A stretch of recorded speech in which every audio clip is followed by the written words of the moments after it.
A really tough question, Matt. Why God allows suffering?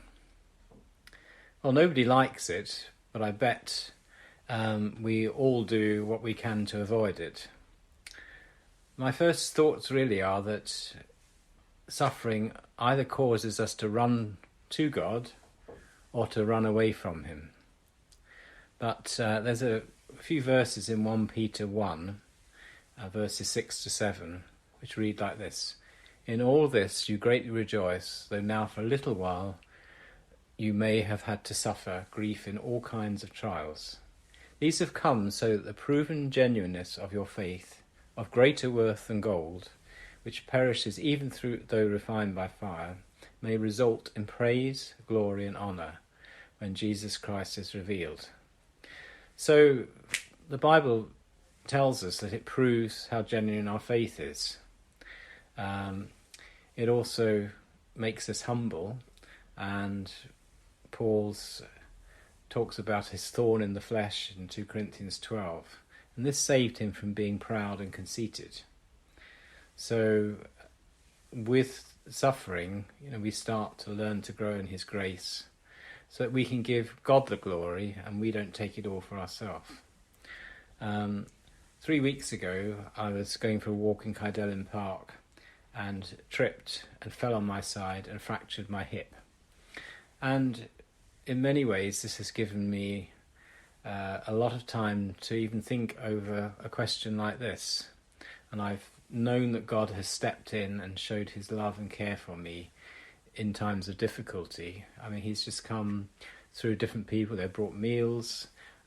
Matt brought a meal. They've prayed. They've supported me in a great way.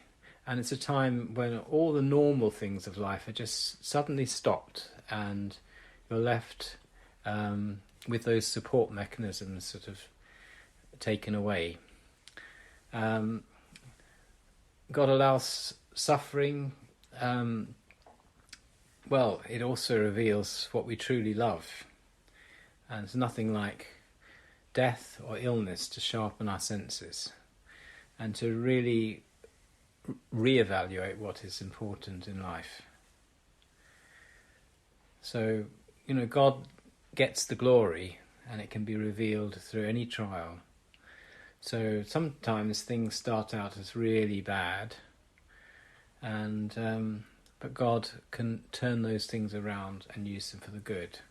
If you think of the story of Joseph and his brothers selling him into slavery, and he was imprisoned and finally became the ruler in Egypt, actually helping his own family survive years of famine. So what started out as a bad situation ended up for good in their lives. So a lot of lessons to be learnt, and though it's a period of pain and discomfort, it might be that we've also been just wandering off, just drifting along in life, and God pulls us up short. We've all had times, even over the pandemic, where we've suffered in many ways. The things that the freedoms that we had during that time were taken away from us, and there were plenty of time to actually either come towards God or to run in the other direction. So I hope that's been some encouragement to you. Certainly God's encouraging me day by day, and drawing near to him and hearing his voice is really, really important.